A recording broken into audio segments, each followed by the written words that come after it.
Well, thanks again for this invitation. Now, for this part, I want to sum up the management for SNAC wrist.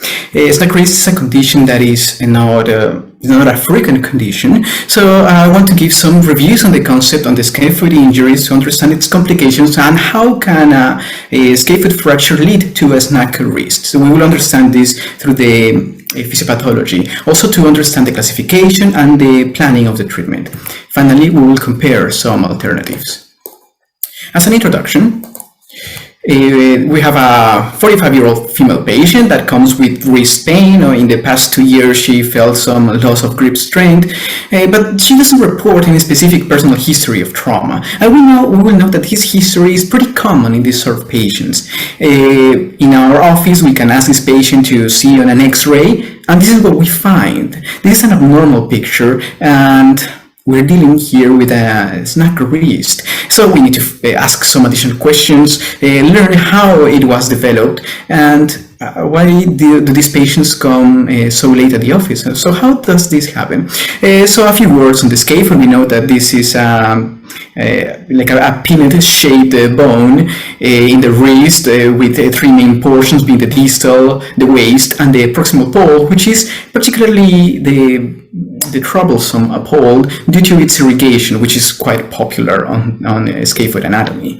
The scaphoid is irrigated from the dorsal carpal branches that comes from the radial artery. This gives over an 80% of nutrition to the scaphoid, and the lacking 20% is given by some volar branches. But in this, in any case, the proximal pole doesn't get enough irrigation, so it is susceptible to non-union or other complications. When there is a fracture on the scaphoid, it can be repaired, but sometimes it is misdiagnosed, it is mixed, or the problem occurred in the proximal pole, or it was well diagnosed but mistreated, or it was treated okay, but anyway it turned into a non-union for its poor irrigation. If there is also any condition like tabacism or any vascular condition, it may also lead to failure, so the scaphoid doesn't heal properly and it leads to an scaphoid non-union. So when this happened, this is a patient after 21 months of operation with a percutaneous screw, but we see that there is still the fracture line and the patient did not recover well. In the CT scan, we can see some sclerotic borders, and when we're dealing with scaphoid non-unions, meaning no arthritic changes because that would be prior SNAC, then you need to solve that either with a non-vascularized bone grafts or with vascularized bone grafts that can be either local, like the Seidenberg or the Soterianus techniques when they use local arteries, or even free grafts like the medial femoral condyle. Of course, this would require a more experienced microsurgery technique. But if arthritic changes occur, and that's the reason of this lecture, we're going for SNAC. SNAC stands for Scaphoid Non-Union Advanced Collapse. Usually, this is the term of evolution after 5 to 10 years after non-union has occurred. The problem with some scaphoid fractures and some non-unions is that they can be asymptomatic or cause just minor symptoms to the patient. So we need to look for previous history of wrist trauma. It can be well tolerated for a long, prolonged time. That will lead to delayed diagnosis, and usually when the patient starts to complain for pain, it's when some arthritic changes have already occurred. It's also frequent that a patient falls with an outstretched hand and complains of wrist pain, but when we see the X-ray, we know that this injury did not happen from this fall, but it happened many years ago. So we need to complete this evaluation with CT scans, MRI, or if possible, arthroscopy. There are other forms of advanced collapse, including the scapholunate, the malunion, and some that have been added recently, including Kienbock's and scaphotrapezoid osteoarthritis. Most of them have a similar physiopathology that consists on this. If we talk about the normal anatomy between the lunate and the scaphoid, they make an angle from 30 to 60 degrees.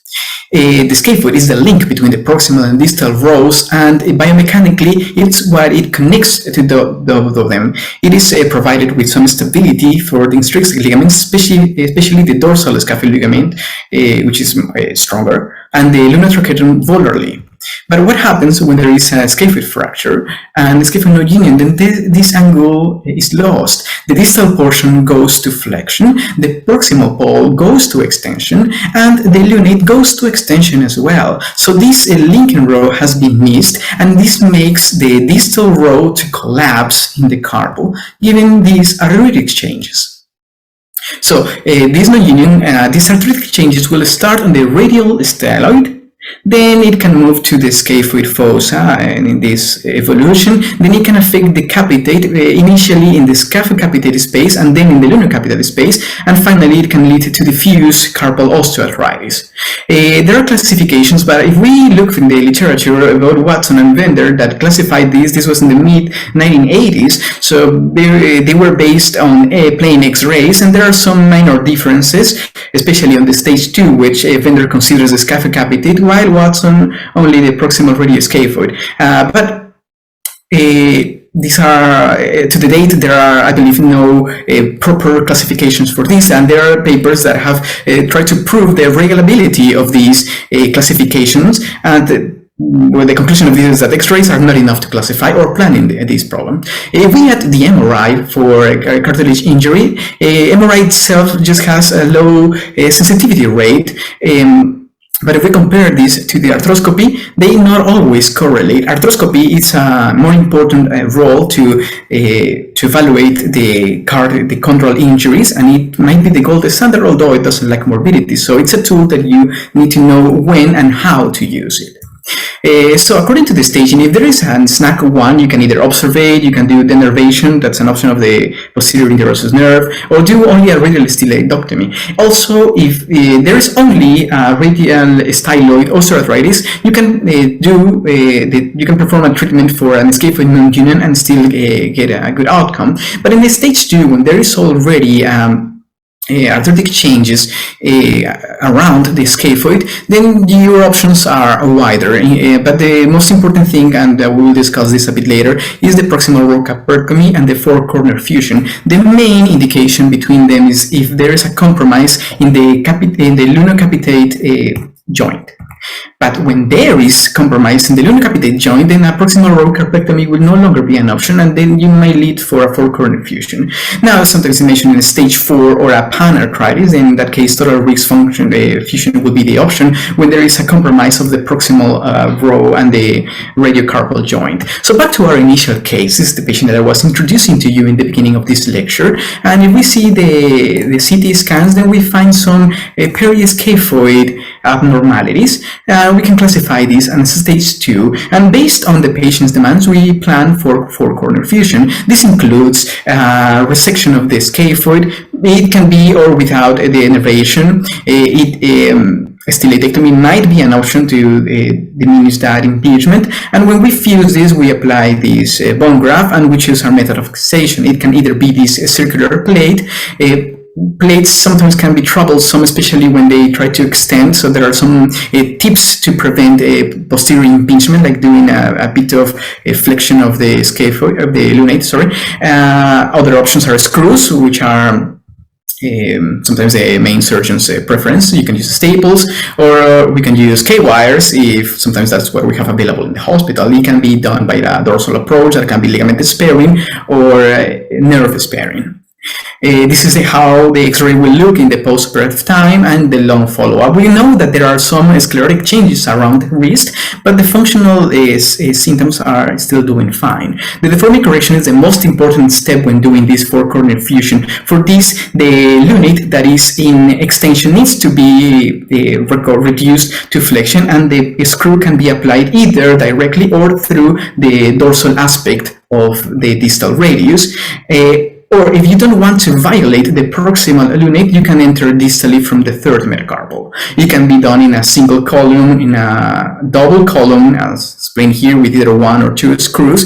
And it can also be done with the wrist arthroscopy, but the learning curve to do a full arthrodesis with a scope is, I think it's quite large. But the diagnosis it's not that much, and that can be a powerful tool. Of course, if you will do an open or arthroscopic fusion of the wrist. It will give you the same advantages of any arthroscopic procedures, even though they are explained in the future, they are quite similar, but the advantages of a less invasive procedure are quite clear.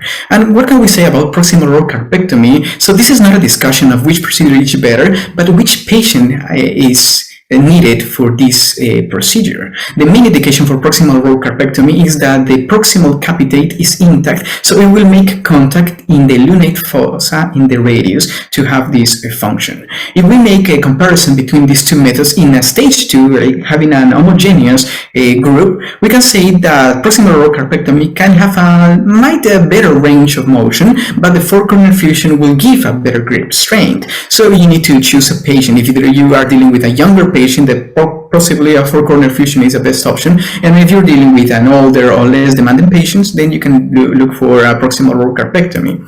Satisfaction rates are similar in both of these. This is another study comparing these two procedures, most of them being retrospective, of course, and having similar outcomes. But what we can say is that even in those cases, both are improved.